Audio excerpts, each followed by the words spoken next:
একরকম ইফতার খেতে খেতে নাকি তাদের একঘেয়েমি হয়ে গেছে, তাই আজকে মিষ্টি দিয়ে ইফতার করবে তারা। হ্যালো এভরিওয়ান, আসসালামু আলাইকুম। সবাই কেমন আছেন? আলহামদুলিল্লাহ, আমরাও ভালো আছি। তো সবাইকে রমজান মোবারক।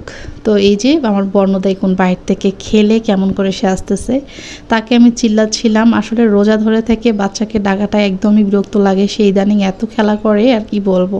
তো দেখুন খেলে তার শরীরে একদমই ঘেমে গেছে, সে শার্টের বোতাম একদম খুলে দিয়ে চলে আসলো।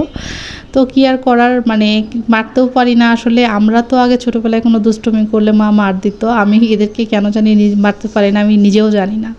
তো যাই হোক, রান্নাবান্না অলরেডি শুরু করে দিয়েছি। এই যে 3-4 দিন হয় একটু তাড়াতাড়িতেই রান্না করি, রান্নার পরে হচ্ছে আর কি বাকি কাজগুলো করার চেষ্টা করি। তো এখানে আমি তেলাপিয়া মাছ দিয়ে বেগুন আলু টমেটো দিয়ে একটু ঝোল রান্না করতেছি। এইভাবে রান্না কিন্তু বেশ কয়েকদিন হয় করি না, তো ভাবলাম আজকে হচ্ছে এইভাবে রান্না করি। আসলে একরকম রান্না কিন্তু প্রতিদিন খেতে ভালো লাগে না, একদিন এক রকম করে রান্না করলে এতে দেখবেন যে খেতেও ভালো লাগে আর মুখের রুচিটাও একটু বেড়ে যায়। তো এদিকে এই যে মাছটা রান্না আমার কমপ্লিট। আর আমাদের তো তেলাপিয়া মাছটা বেশি খাওয়া হয় বলতে, যে মাছের কাঁটা নেই সেই মাছটা আমার বাসায় বেশি চলে, কারণ তাদের বেশি পছন্দ। তো আমার সবচেয়ে বেশি পছন্দের এই যে দেখতে পাচ্ছেন, এটাকে হচ্ছে আমাদের গ্রামে বলে হচ্ছে গোচি মাছ, আবার বাম মাছও বলে। তো এটাই 1000 টাকা কেজি। তো এখানে হচ্ছে আমি 250 গ্রাম মাছ নিয়েছি হচ্ছে কত দিয়ে, 250 টাকা দিয়ে। তো যাই হোক 250 টাকার মাছ। তো এগুলো আমি হচ্ছে শুধু মানে পেঁয়াজ মরিচ দিয়ে একদমই ভুনা করেছি বলতে চচ্চড়ি করেছি। আর এদিকে টমেটো ভর্তা করব। টমেটো হচ্ছে একদমই দেখলাম সস্তা, 20 টাকা কেজি। তো এখান থেকে আমি 1 কেজি টমেটো নিয়েছিলাম। তো ভাবলাম কিছুটা টমেটো ভর্তা বানাই। আসলে রমজান মাসে কিন্তু ইফতারের পর একটু টকটক কিছু খেতে ভালো লাগে। তো টমেটোটা একদম সুন্দর করে ভর্তা বানিয়ে নিচ্ছি। তো আজকে বেশি কিছু রান্না করব না, পাশাপাশি হচ্ছে ইফতারগুলো রেডি করে নিলাম। এই যে বুট হচ্ছে করে নিয়েছি, পাশে হচ্ছে বেগুনি ভাজতেছি, পেঁয়াজি ভাজতেছি। আসলে ভাজা পোড়াটা আমার বাসায় প্রতিদিনই থাকে, তাদের এটার প্রতি মানে কোনো রকম অনীহা নেই। তো তারপরও আজকে কেন জানি বলতেছিল যে মিষ্টি খাবো আর কি ইফতার পরে। তো তারা এই যে বাবা ছেলে মিষ্টি নিতে চলে যাবে আর কি।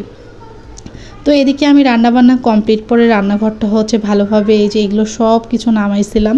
নামানোর পরে প্রতিটা জিনিস একদম সুন্দর করে মেজে মেজে মুছে মুছে আবার একটাতে তুললাম। আমি জানি না রান্নাঘরে এত তেলাপোকা হয় কেন, মানে প্রতি সপ্তাহে বলতে আমি পুরাটা সব কিছু তো ক্লিন করি প্রতিদিন রান্নার পরেও সব কিছু ক্লিন করি, তারপরেও মনে হয় যে তেলাপোকা কোথা থেকে আসে। তো আমার কাছে একদমই বিশ্রী লাগে এই বিষয়টা, কারণ কখন কোন খাবার, যদিও আমি কখনো মানে খাবার মানে আছে না অনেকেই যে একটু মানে ঢাকনা ছাড়া রাখলাম, এরকম আমি কখনোই রাখি না।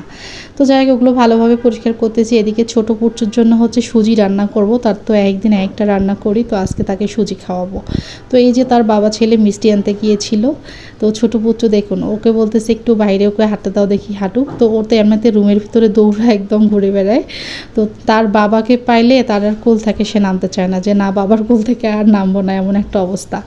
তো কি আর করার, এই যে ভিতরে চলে আসতেছি। আর মিষ্টি নিয়ে বর্ণ কিন্তু আগে চলে গেছে, কারণ সে অনেক মিষ্টি প্রেমিক। তো এদিকে দেখুন রাস্তাটাও কিন্তু ফাঁকা, কারণ হচ্ছে একটু পরেই সবাই মানে ইফতার করবে। তো রাস্তাঘাট একদমই ফাঁকা। আর এই যে সিঁড়ি দিয়ে নামতে উঠতে একদমই মানে নামার সময় তাও কম কষ্ট হয়, ওঠার সময় কিন্তু হচ্ছে একদমই বিরক্ত লাগে। তো কি আর করার, ঘুরে আসলাম একটু বাইরে থেকে, আর বাইরে থেকে কিন্তু ঘুরে আসলেও একটু রিফ্রেশ লাগে। তো যাই হোক এদিকে ইফতার হয়েছে, ইফতার পরে এই যে মিষ্টি তারা খেয়ে নিয়েছে, নেওয়ার পরে আমাকে বলছে হচ্ছে ফ্রিজে রাখো। তো এই যে বর্ণ বলে দিচ্ছে, তুমি কিন্তু ব্রাউন কালার আর এই যে ব্ল্যাক কালার মিষ্টিগুলো একদমই ছোবে না, বাবাকেও ছুতে দেবে না, এগুলো আমার মিষ্টি। আর এই যে কর্ণকে হোয়াইট কালারগুলো খাওয়াবে, খাইলে তোমরা হোয়াইট কালারগুলো খাবেন মানে খাবে। ও হচ্ছে এমন একটা এই যে ব্রাউন কালার আর ব্ল্যাক কালার মিষ্টিগুলোই শুধু পছন্দ করে, মানে সাদা মিষ্টি কখনোই খায় না। তো ওর জন্য হচ্ছে মিষ্টি কিনতে গেলে ওর বাবা নানান রকম আনে আর কি। তো এদিকে বাসায় কোনো রকম সবজি নেই, তো ওর বাবার কাছে ওকে রাখলাম, রেখে হচ্ছে আমাদের পরিচিত দোকানটা ওখানে গিয়েছিলাম। তো ওখানে যে দেখি যে মিষ্টি আলু আর বিটের পালা, কারণ বিট একদিন ভাজি করে খেয়েছি আর বিট নিইনি। আমি কিছুটা সিম এবং কাঁচা বাজার কাঁচামরিচ নিয়ে চলে আসলাম। আর এই যে দেখুন আমার বর্ণসোনা নামাজ পড়তেছে। তো কেমন লাগলো আমাদের ছোট্ট ব্লগটি সবাই কমেন্ট করে জানাবেন, ভালো লাগলে ভিডিওটি শেয়ার করে পাশে থাকবেন। সবাই ভালো থাকেন, সুস্থ থাকেন, এই কামনায় শেষ করছি। আল্লাহ হাফেজ, সবাইকে রমজান মোবারক।